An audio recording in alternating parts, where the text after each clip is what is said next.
GM, everybody. Um, we'll give it a couple of minutes for others to join. Just hold on the line.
Hey, Monad Tunes.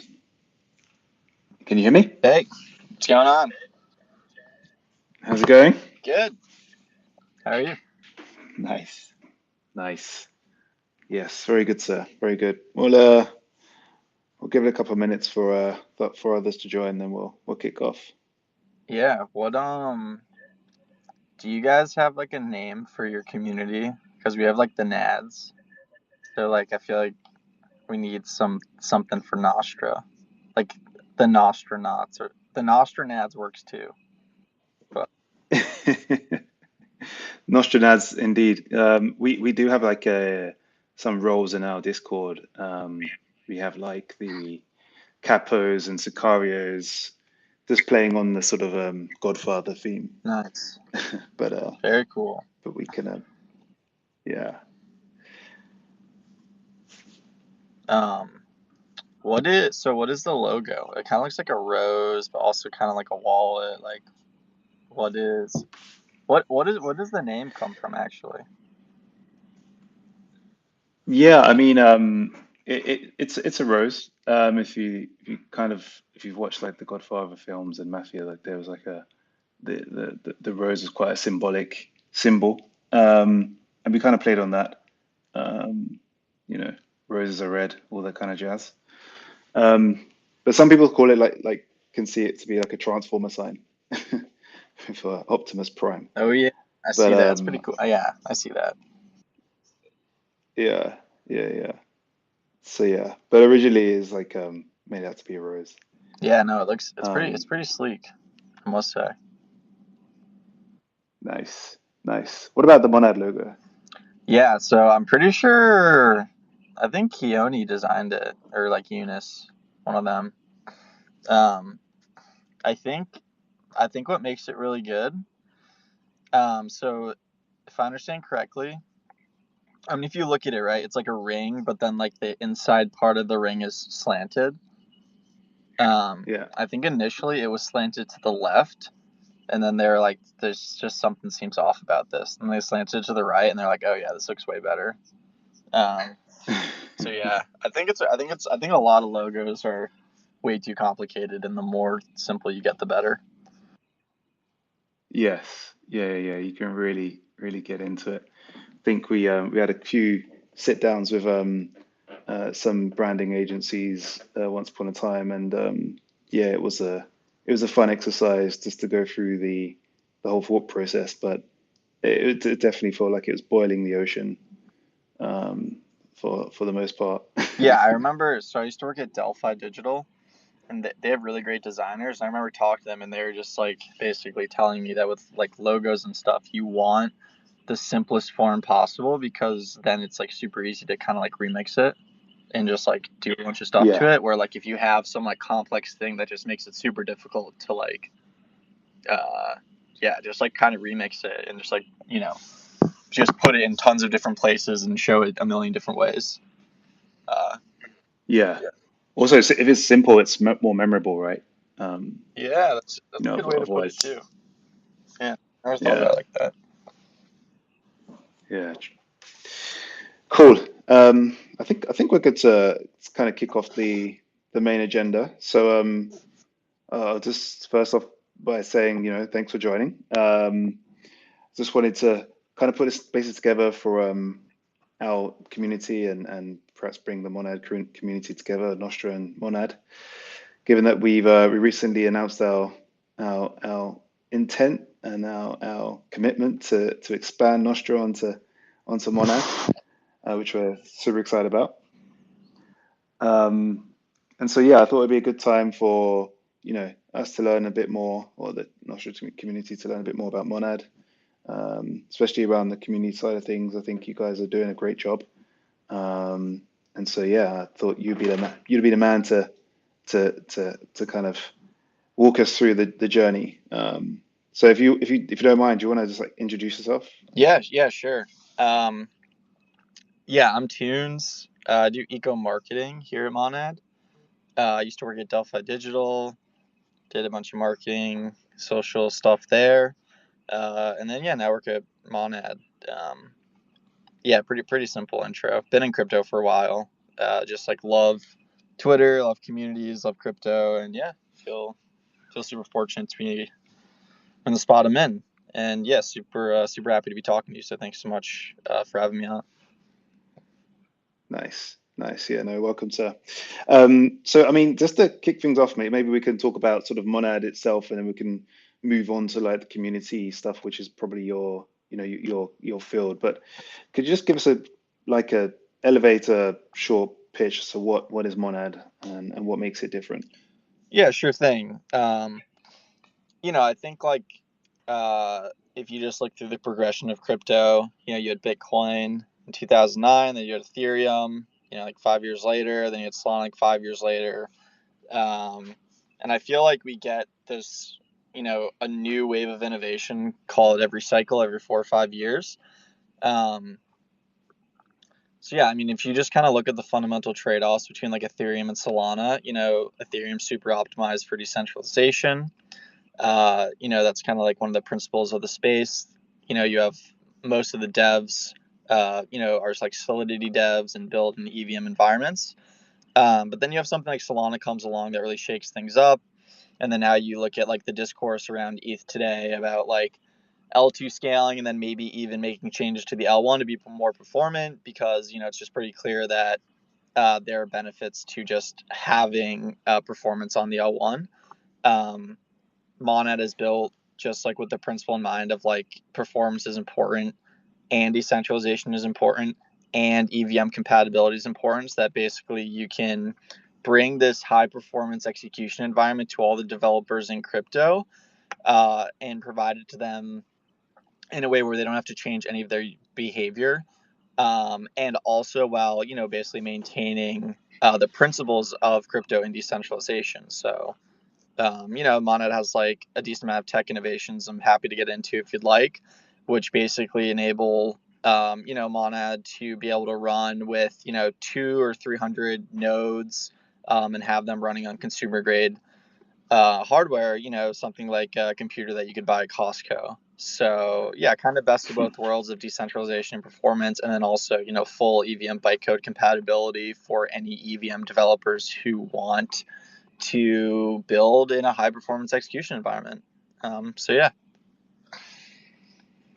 Yeah, no, thanks for that. That makes sense. And then I think you know friction is a very real thing, and noticeably in crypto as well. And I think you see that with the various EVM chains that have proliferated, and then also the non-EVM and the need to do a lot more to get traction. Like it's a lot more work and cognitive effort for users just by downloading a new wallet. Nobody wants to have necessarily eight different wallets for eight different purposes or eight different chains. And so I think maybe that's probably one of the key reasons why Monad's decided to be EVM compatible. But the amount of people that have downloaded MetaMask and have MetaMask versus a whole completely new wallet is an order of magnitude different. Um, and so you just remove the friction there by just being EVM compatible.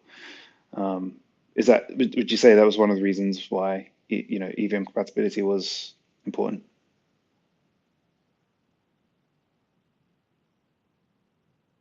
Yeah, sorry, I was muted. I was like, yeah, for sure. I mean, like you have so like Solana had the first movers for like a really high performing chain, so it was able to build a real robust developer ecosystem there, which is awesome. And then, you have some other, really awesome chains like Aptos and Sui, which is great.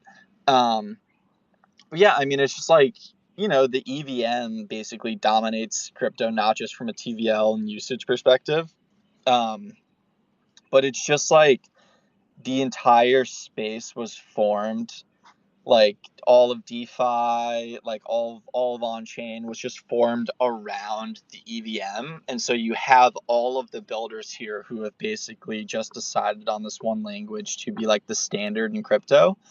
Um, and I don't think that any builder really wants to, go back or make those trade-offs unless they have like a really, really good reason to. So, like there's some chains that, come along and maybe they'll offer high performance and maybe they'll be EVM compatible, but it won't be one-to-one. And so then that introduces just these like headaches on the back end, especially if you're just like trying to scale your app out. So it's just like that one-to-one bytecode compatibility was just like so important, and that itself has just made the entire endeavor so much more difficult because the Mm, EVM itself was built so long ago. It's not really super optimized. So we're just rebuilding it from scratch to basically make the best possible product that we think is both performant and decentralized. So yeah. nice, nice. Um, so Monad has this 10,000 TPS kind of you know goal or sort of commitment. Um, what do you think? One, how do you briefly? I mean, don't have to get technical. How does Monad achieve that? Just on a simple layman level. But then, what do you think that unlocks for crypto blockchain in general? Yeah. So just really quickly, there's a few innovations that I can talk about. Um, One is called asynchronous execution, which basically just means you separate consensus from execution. So right now, the way most blockchains work is you have consensus and execution happen in the same block. And then what that means is that consensus actually takes up about 99% of the budget for that block of like computation. And so when you separate the two, that 1% budget of execution can then become 100%. And so you can get this 100x increase in the execution budget, um, you know, which is cool. And then second, basically, you have parallel execution, which is like everyone kind of, it's like the big buzzword, which is basically just like, if you have, these two different people making different transactions, they can happen at the same time as long as they're like not touching the same piece of state, which is just kind of like, it's kind of like the intuitive way that things should work.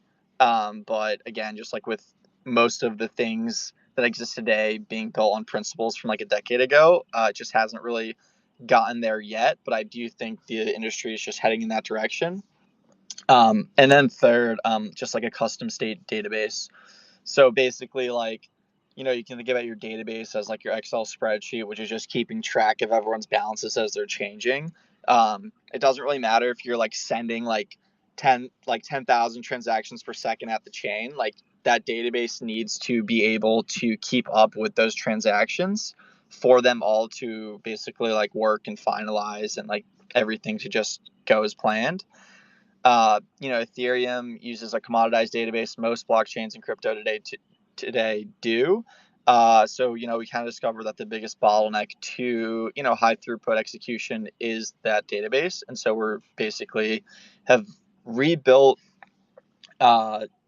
just basically a custom state database from scratch that's optimized for parallel execution and just like optimized for high performance. So, it's like you can basically take Ethereum, fork it, and just make it super centralized, and then you can get this like kind of high performance. Or instead, you can basically just innovate and kind of rebuild it from scratch, and you can get that high performance, but even to a greater degree while still being decentralized. And so us taking that approach is just kind of from first principles, but then also it's like I think that's why most people are excited. It's it's not like Mana is just another fork. It's kind of built from the ground up. Yeah, yeah, yeah, totally agree. I mean, I think you could have a single node and Yeah, yeah, chain fork yeah, run on AWS and be instant and lightning fast, but perhaps that's not what we're trying to do here in, yeah, in yeah. And general. I mean you see stuff like that becoming more popular, at least in terms of like excite. Like I don't know, it's really tough to tell how much hype is real before and after launch of certain things, like Monad included. But yeah, I mean, like it does seem like centralized efforts are gaining in popularity, which is slightly concerning. But um, I think generally speaking, the biggest advantage you get when you build your chain in a decentralized way is it becomes much more appealing to builders, and so it allows you to grow a much larger ecosystem and build those network effects. Yeah, Um, but yeah, I know that the second part of your question is basically like, what kind of apps do you think will emerge and can be unlocked through this like high performance environment? Is that that's what the second part of your question was? yeah, that's right. Yeah, Yeah, so I think generally speaking, it's like the right way to think about like high performance L1s compared to like Ethereum versus like looking at like L1s versus L2s is that I think a lot of the progress that's been made from apps on L1s to L2s has basically just been making the current experience better. Where, when you start getting into these super high performance environments, you start actually creating new experiences. And I think um, it's our hypothesis that basically every single vertical in crypto right now is like the first principles of how builders decide to build apps is based on these like constraints that exist through like throughput and fees, and we believe we take those away that like it'll change builders thinking to create net new applications for every single vertical. And so I think the one vertical that probably stands out the most clear to me is probably just trading in general on chain. It's like mm. basically like what most of everything in crypto is. It's just trading. But like right now, it's like AMMs are just like the most popular way to trade. It's like you have like Uniswap, and then you have like tons of different Uniswap forks on different L1s and L2s. Yeah, AMMs are great, but they're not as efficient as they could be. Like um, basically like you're never going to get as great execution on Uniswap as you would on Binance, because on Binance you have these like professional market makers mm. who are just like super sophisticated. They know how to keep liquidity in a book, like they can quote you on whatever. You're not going to get super slipped, where like a lot of the times when you trade on chain, you just are like, oh, I guess I'm gonna eat like 5% slippage here, but that's just what it is. Like, and it's like that's just like the cost of like trading Doing like business. degenerate or whatever, which is Yeah, fine. But um yeah, I mean it's like like AMM literally just means it's like an automated market maker. So it's like you just have this algorithm that's trying to do what a market maker does, but it's never actually going to do as good of a job as a market maker. Those market makers all provide liquidity on order books. And so the reason why you don't have these super deep liquid order books on chain is because it just basically is very, very expensive for market makers to provide that liquidity. yeah. Like it's, To rebalance the books. yeah, like if you're a market maker, you might literally be placing 1,000 orders a second. And so then Yeah, even if your transaction fees are like $1, $2, like that adds up really, really quickly. And then also it's like, for a market maker, if you want to place 1,000 orders in a second, like you need a chain that can actually handle that. And so, one of the biggest use cases I think that stands out to me at least is just like an on-chain order book, central limit order book. We have some of those building on Monad right now. Where basically if you bring the TPS high enough and bring the fees low enough, suddenly the math starts to make sense for that market maker, and then they can provide the liquidity on chain, which is going to provide better execution than an AMM. And so it's like it just should be like a natural market force where if you have better liquidity on a CLOB central limit order book than an AMM, that's where the liquidity and the trading is going to gravitate towards. Yeah, And but it's just that principle, right? It's like you just look at every single vertical in crypto and you can just imagine that, like, what does this like next gen version of this vertical look like? I think for trading, it's going from AMMs to CLOBs. And then I think that principle also probably applies to a lot of other sectors as well. absolutely. No, I agree. I think for us in general, I mean, we believe that, users want speed and they want, efficiency in terms of low transaction costs, right? Um, whatever action they're doing. Of course, the more professional types like market makers, they need that in order to even come to the table. But users no longer want to, be paying $1 or $3 in fees when they've got better or that alternative elsewhere. It might have been accepted before, more so, but I think now it's kind of become a bit more competitive, and some people don't even bother to do transactions on, for example, Ethereum mainnet, even though it's kind of Gwei's all-time low recently. But they just rather just keep their assets on other chains purely out of principle. And there's, perhaps they're not doing transaction size that warrants the transaction costs. So yeah, absolutely. In our view, as a money market, and also launching a DEX aggregator on Monad, the cheaper the better, the faster the better, is the ultimate principle.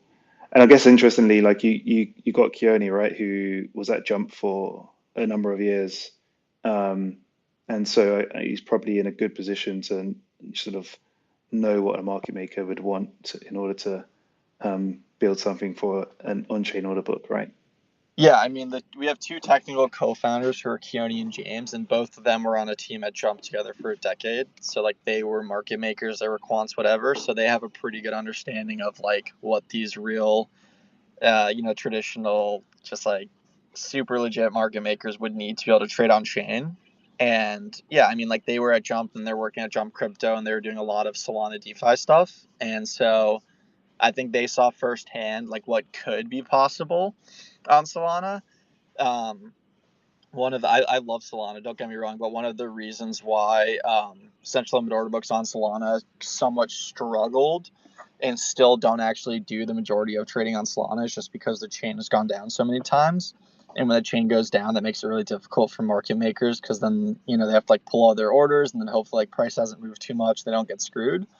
So yeah, I mean, it's one of those things. It's really important that the chain doesn't go down. And, because again, it's like, for these order books to work, you need the market makers to provide liquidity, and if the market makers get screwed, they're not going to provide liquidity. So Yeah, yeah, yeah. No, totally agree.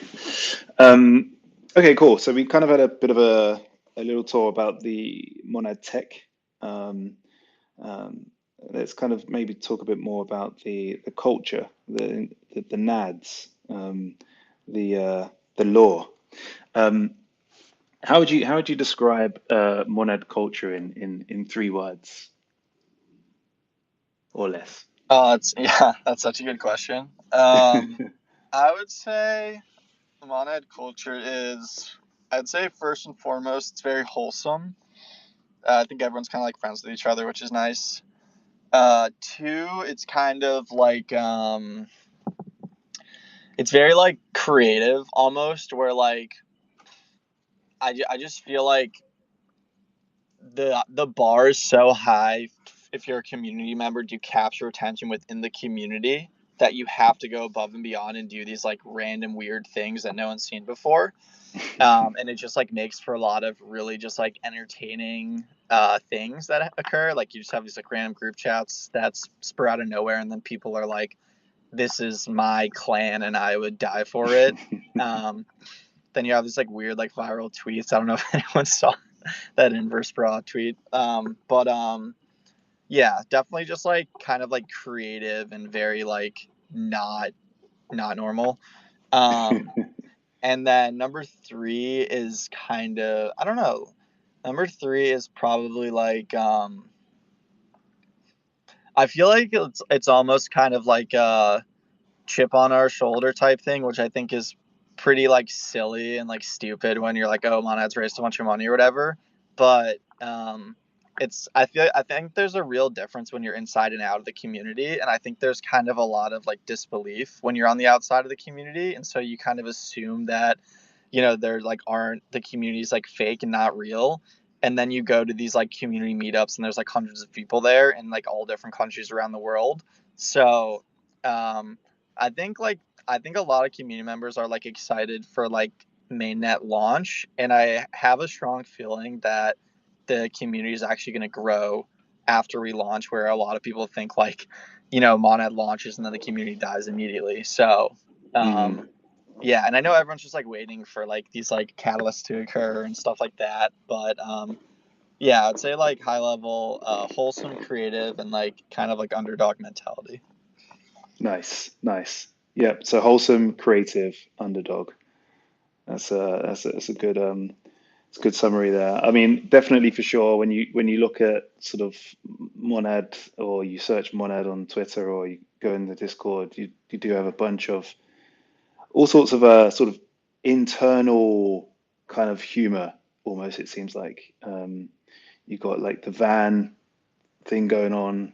You've got the Melandak mascot. You've got a whole bunch of things, and it's all kind of weaving in and out, and just creating this sort of interesting optical of a community, Yeah, lots of or the lore, law. lots of lore. Yeah. Yes. Yeah. How do you think about like sort of Monad, like the growth, the community growth, and growing a community? Like what are some of the levers that you think is important, and how do you kind of um, look to grow the community in a organic but healthy way? Yeah, I think it's so tough because like I feel like we're past the point of like the Monad team has the largest impact on the community, and now it's more like the community themselves have the largest impact. So it's like we're kind of just like trying to steer the sails, but we're not like Mm, driving the ship. So, but if I were to go back like a year ago, um, yeah, I mean, I think the biggest problem or the biggest mistake a lot of teams make is they try to like automate things. Like they're very like, oh, how do we get 1,000 likes on every tweet? And they're like, oh, we'll just use like a questing platform or something. mm, Um, and like they don't really, and maybe it's just because they don't have the time to, but they don't really value the like one-on-one conversations. Like if like it's like if you just like if you see someone find an interest in your product, or just like your brand, and you just talk to them for like 10 minutes and just a chat, like 5 minutes, you're just like, hey, what's up? And you just talk to them and learn a little about them, and you just like, hey, yeah, like thanks so much for hanging out, really appreciate you. It's like most teams don't really do that kind of stuff, and so it really like stands out. And I think that like we've really spent just like so much time just kind of having these like one-on-one interactions with people, and I think it helped really build this like strong foundation of a community. And then now I think what's probably happening is you're having these one-on-one interactions between existing community members and new community members, and it's just this like self-sustaining positive feedback loop. So that's what I would say is like the most important thing is like kind of doing things that don't scale, and just yeah, I mean like it's just like people don't really, a lot of teams also don't even really understand what a community is or the value of it. But mm. yeah, it's super important, and the only way to do it is just like pure like manual work, and just like talking to them and basically just making friends yourself with your community. So yeah. Yeah, I guess it's like that Paul Graham, right? Do things that don't scale, and then there's this like concept of like thousand true fans at the beginning. You kind of want those. Perhaps this is where you call them nads, maybe, and these are your sort of diehards, your the ones that have earned the stripes, and those are the ones who sort of will bang the drum, and that energy then sort of reverberates, and is sort of what's the word, kind of attracting other people come into the circle. Yeah, I feel like I I feel like people I've seen these like anecdotes of people saying like if you can even get like one super fan, like you can be successful. And I feel like we have like so many super fans where it's like it seems really sustainable and it just keeps growing. So that I guess yeah, it's like just optimize for super fans. And then if you get Yeah, lucky, you'll get so many of them that they'll start. They're just we're all kind of on the same team here, so it's really it's good. It's wholesome, creative, and yeah, I guess underdog mentality. yeah. Nice. The three ingredients. Um, I seen that Monet's done quite well in terms of trying to growing sort of local communities around different regions. Um, how has that sort of happened? Has that also been organic, or have you kind of tried to focus on specific, countries, regions to set this up? Yeah, it's such a good question. I think like we've tried to create local communities. It's just like online, like we've tried to we have a bunch of like Telegram groups for different countries. In the Discord, there's a bunch of different channels for different countries. If you look at our Twitter, we'll be like tweeting in like 12 different languages in the same tweet.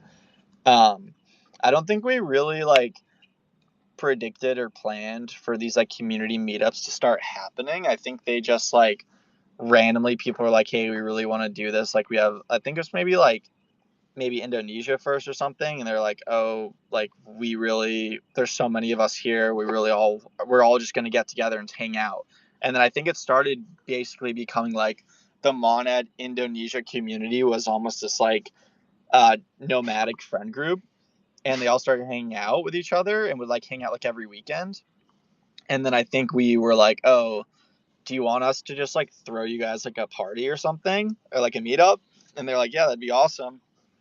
We did it. Very just like having no clue what's going on. Like, I don't think this type of stuff really normally happens. Went super well. And I think other countries saw that happen and were like, oh, we want to do this and we want to do this. And then now it's like you have like a couple like almost a meetup like every week, maybe Mm. like every other week or something like um and then now whenever there's a conference, we're always like, oh, and we're gonna have a community meetup at like that's one of our events is the community meetup. And like we don't invite any eco teams or like investors or anything like that. It's like, oh, we're doing community meetup. And yeah, I mean, I went to Brussels. We had 4 days of events. Then the last day was the community event, and it was just really crazy and cool because I just met all these people who have just always been these anonymous people on the internet. And then like they're all like we just had a bunch of fun together. Like drank a ton of beers. We're going out, and it's just it's a crazy thing, honestly. And yeah, it's like it's tough to see what it can evolve into if they keep growing and growing in frequency and also size. Yeah. It's definitely nice to see people IRL and match the PFP to the face, for sure. Um, but I think you know having a global community is important. I think crypto is global. It's borderless sort of tech, and I guess the community should be almost borderless as well. Although you have your regional differences and languages, etc. But on that note, why do you think like community is so important to one to crypto in general or Web3, but and how do you sort of like bring that into Monad? Sorry, can you? Is the question is how to bring Why the? do you think the communities or the concept of community is so important for Web3 crypto projects or in the space, um, more so than Web2, for example? Yeah. It's like it's that's such a good question. Actually, I feel like it's like philosophical. Um, I mean, one of my beliefs is like the game theory of crypto is that like it'll take over the world because a token is this like incentive that uh, businesses have uh, in crypto that businesses out of crypto don't, and that's just a Mm, competitive advantage which makes them win. That's one, and then you kind of ask yourself like why, and I it, there's just something so powerful. I mean, I feel like it's more of a question. I feel like whatever applies to Bitcoin probably also applies to like every project, but it's just like you have this like group of people who have their incentives aligned, and I just feel like it presents an opportunity for these groups to be created that can't be created outside of crypto. Like just say like a meme coin for example. It's like it's such a unique thing that's happening where like someone just creates a coin and then a bunch of people buy it and then suddenly you have like thousands of people who are all like interested in the same thing happening and will all like work towards that same outcome. And like that doesn't really happen if you open up like ice cream shop. You know what I mean? It's just like so different. Like you're not yeah. there's you don't really have to you don't need revenue for like a business model anymore almost. Like the business model can just be like the token and then like the network effects that build around the groups that are formed around those tokens and then what those groups of people do. That's almost kind of like what Ethereum is kind of. I feel like it's like Ethereum. I don't really. I think the ultrasound money thing is kind of a meme. Like I don't think it needs like revenue and like all this stuff. I think you just need a really strong community, and we don't really think of ETH as a community. We think of it as like an ecosystem, and it's like that's like the ultimate community, right? It's like you have not only people that are like, oh, I'm rooting for you guys, but people who are like taking it upon themselves and like I'm building. And so then you have like L2s that'll build, and you have like apps that'll build, and like everyone is just all incentivized, have their incentives aligned, and are all working towards the same thing. And so it's like this new sort of formation. It's like kind of like religion, but it's still a little different because there's not always like worship. You know what I mean? Like some people think Vitalik is a god or whatever, but like most people who are bullish and excited about Bitcoin don't worship Satoshi, but just like have a bunch of respect for, this anonymous individual or whatever and just like think he's amazing. But, it's not really religion, it's not really business, just like this new sort of model for, things to be created out of thin air that can be really special. So, yeah.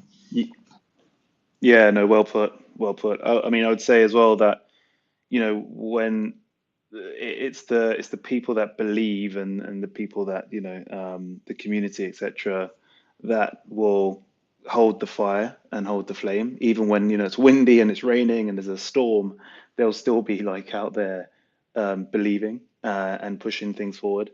And I think it's that sort of human network effect that, can extend the life of anything, a project, a token, a community, and then there's value in that, right? As that sort of energy is alive, that the token is alive, the project is alive, still building. I think, over time you have that Lindy effect, and that Lindy effect only comes from people who are working, building, still, not say in the trenches, but still at the table. I think that's one big difference, as you say. If there's a restaurant that opens and nobody's incentivized to keep it open, then no one's going to batter an eyelid if it closes to the next day. Apart from if it serves your favorite pizza, you might have to go to a different pizza shop. But yeah, no, I totally agree. But I think we also do the same thing. I mean, we call our community familiar, and we also focus on just having a good space for people to come and enjoy our products, give us feedback, and enjoy the upside as well. Just looking at time here, I just want to wrap things up for the last few questions, if that's okay. Just like talking about the future. You mentioned mainnet, Monad.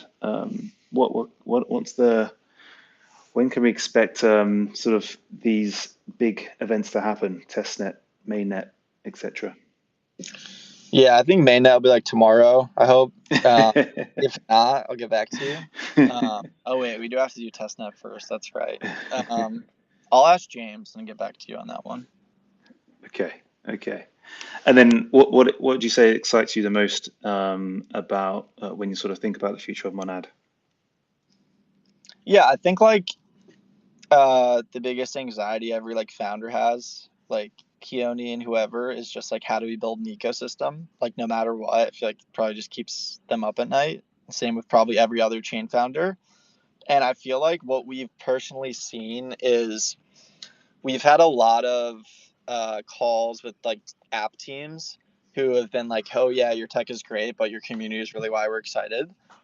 So it's just really will be interesting to see like after Monad launches and goes live, like how powerful the community can be to like attracting really awesome developers to build really cool apps. So I guess what I'm trying to say is like obviously it's an uphill battle, but I feel like the community itself is such an advantage, and it's going to be really fun to see that clash of like it's like the community is this unstoppable force, and then like actually taking an ecosystem from 0 to 1 is like this immovable object. So it'll be really interesting to see just kind of what happens. Call it like 3 to 6 months after launch. Yeah, yeah, no, definitely exciting times, and I think there's a bunch of other projects that have committed to launch on Monad along with Nostra, and we're super excited for it to be unraveled. Um, what would you say sort of success looks like for Monad? If I speak to you in, say, August 2025, we've shared a glass of champagne and everything's looking good. What does success look like for your eyes and Monad? Um, I think if you ask Keone and James, they would be like number one by all metrics. Um, for me, um, yeah, I mean, like you want people using the chain, you want stable coins on the chain, you want TPS. I just want the community to get bigger after we launch. Like that is what I think we can do, and I feel like that's the biggest like. There seems like there's a lot of people who no one like no one like will like criticize Monad's tech or anything like that. Sometimes people say like, why do we need another chain? Too much block space, whatever. But a lot of people are like, oh yeah, this is great, but we really, you guys are so stupid. You don't realize the moment you launch, your community is going to disappear. Like I really think we're going to surprise people, and the community will actually like grow very, very quickly and like double in size. And so that to me is the biggest thing. Is like a month after launch, the community's actually gotten bigger. To me, I feel like that's the most important thing, and if we do that, then it makes our long-term success much more likely. Yeah, no, that makes sense. And also, I guess, there's a correlation between community and users. And so you'd hope that you would attract more users and therefore more community when you go live. Yeah, I really think they're one and the same. Like that's my opinion. Yeah, But yeah. cool. All right. Well, yeah, I think we're kind of over time tunes, but just want to wrap it up there and say a big thank you for joining. It's been a nice chat for sure. We're super excited to launch on Monad as and when on day one. Um, and yeah, I want to just say thank again for joining. Yeah, thanks for having me. Shout out Nostra. Uh, Anyone listening that's not a Nostra lover, give them a follow. Check out the Discord. But yeah, really really excited you guys are coming over. And yeah, just thanks again so much for having me on. Had a great time. Okay, cheers. G Monad. Come on, Ed. Take care. Bye. See ya.